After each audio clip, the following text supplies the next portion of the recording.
باقی جو گنبد خضرا کی کھڑکی والا جو مسئلہ ہے نا، وہ اکثر پوسٹیں بھی شیئر ہوئی ہوتی ہیں. گنبد خضرا کے اوپر ایک کھڑکی ہے جی.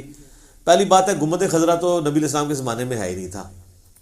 یہ تو آپ علیہ السلام کی وفات کے 650 سال بعد 668 ہجری میں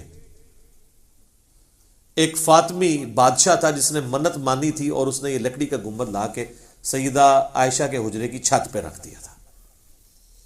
اگر وہ گنبد ہٹا بھی دیا جائے تب بھی نبی علیہ السلام کا قبر مبارک جو ہے وہ ایک حجرے کے اندر ہے. اور وہ جامعہ ترمذی میں حدیث ہے کہ اللہ تعالیٰ نبی کو وہیں پہ موت دیتا ہے جو جگہ اس کے لیے پسند کرتا ہے. اسی حدیث کے تحت حضرت ابوبکر نے نبی علیہ السلام حضرت عائشہ کے حجرے میں فوت ہوئے تھے، وہیں پہ اسی چارپائی کے نیچے قبر نکلوائی تھی. یہ نہیں ہے کہ آپ کے لیے کوئی مزار یا کوئی کمرہ بنایا گیا تھا، ایسا نہیں تھا. ورنہ تو باقی صحابہ کرام کے مزار، نبی علیہ السلام کی اپنی 3 بیٹیاں آپ نے اپنے ہاتھوں سے دفن کی ہیں جو جوان فوت ہوئی ہیں، ان کے تو مزار نہیں آپ نے بنوائے. مسلم شریف میں حدیث ہے میں تمہیں منع کرتا ہوں قبروں کو پکا کرنے سے، قبروں پہ عمارت بنانے سے، اور قبروں پر بیٹھنے سے. مجاور بن کے بیٹھنا بھی منع ہے اور ویسے بیٹھنا بھی منع ہے. تو وہ صحابہ کرام، تابعین، تبع تابعین ڈرتے تھے کہ نبی علیہ السلام کی قبر مبارک کے اوپر کوئی عمارت تعمیر نہ کی جائے اس طرح کی. اسی لیے انہوں نے گنبد خضرا نہیں رکھا. حالانکہ اسی دور میں صحابہ ہزاروں زندہ ہیں. عبد الملک بن مروان کے دور میں قبۃ الصخرہ رکھا گیا تھا.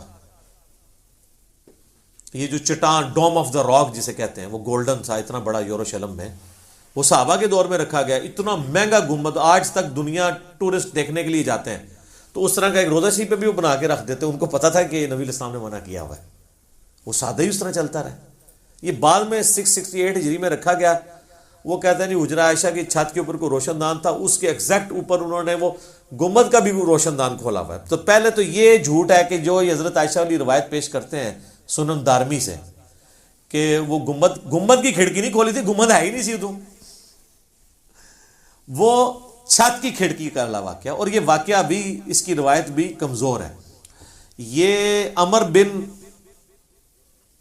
مالک النکری راوی ہیں، ثقہ ہیں، صدوق ہیں. وہ روایت کر رہے ہیں ابو الجوزا سے، وہ بھی ثقہ ہیں، صدوق ہیں.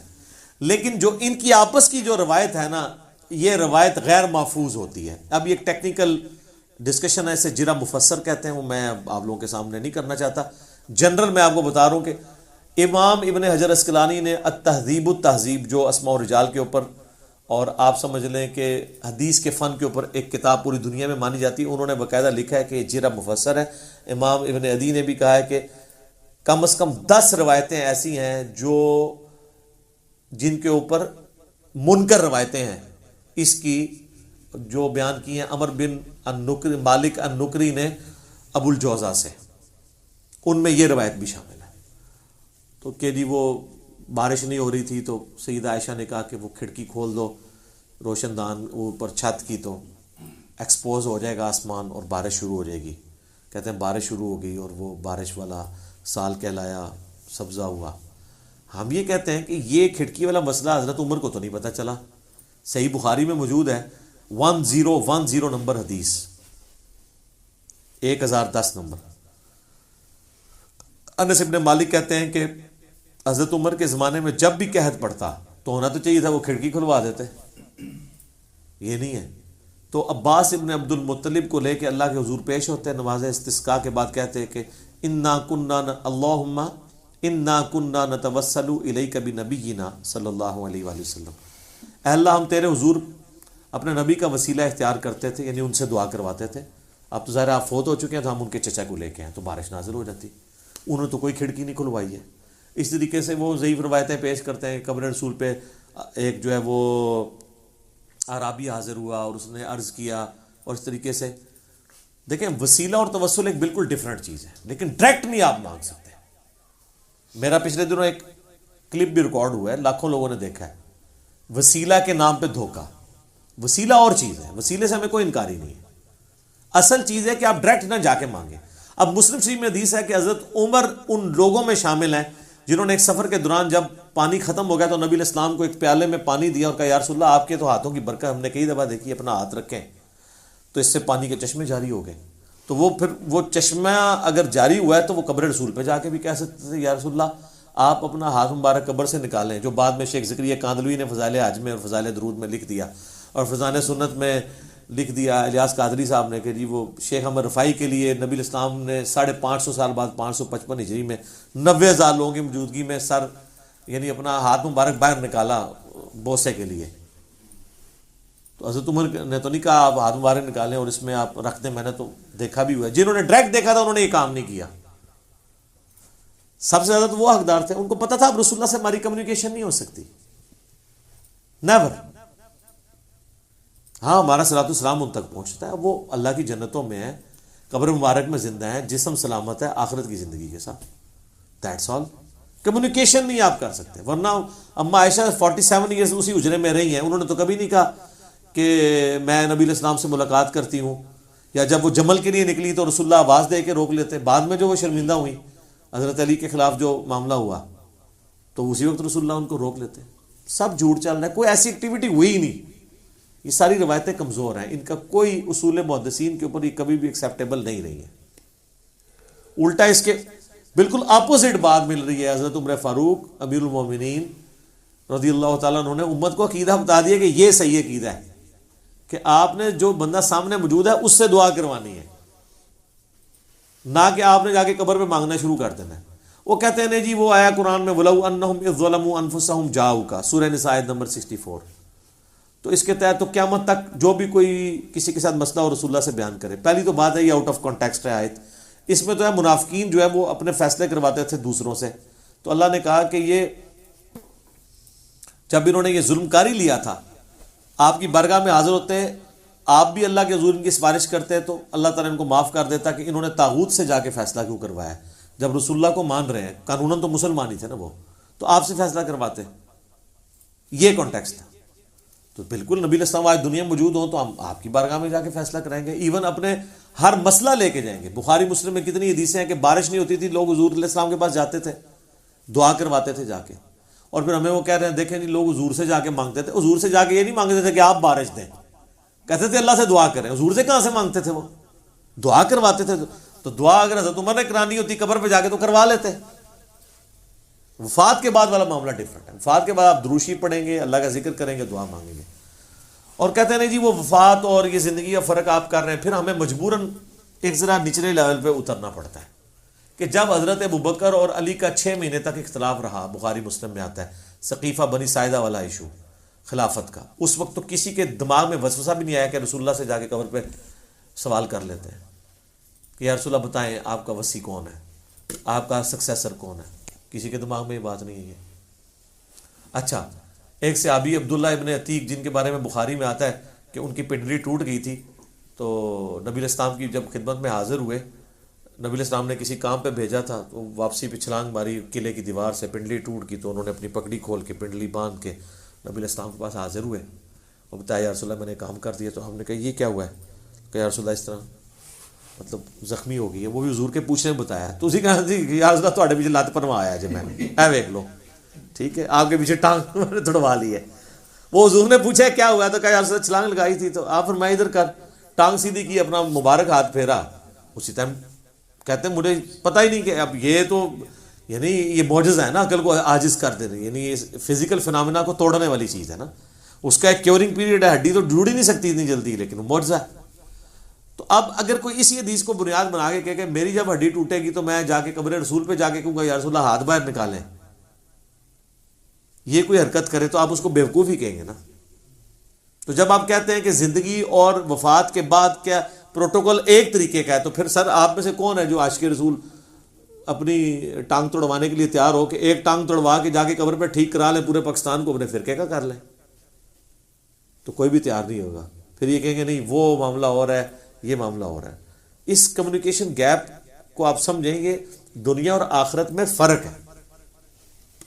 اس لیے جنید اقبال صاحب سے میں ریکویسٹ کروں گا آپ اس قسم کے ٹویٹر کے اکاؤنٹ میں اس طریقے کے ٹرینڈز نہ چلائیں, کوئی علم دین حاصل کریں, اور یہ بابوں کے جو ریلیجن ہے اس سے باہر نکلیں, کتابوں کے ریلیجن پہ آئیں جو صحیح سند کے ساتھ نبی علیہ السلام نے امت تک پہنچائی ہیں چیزیں.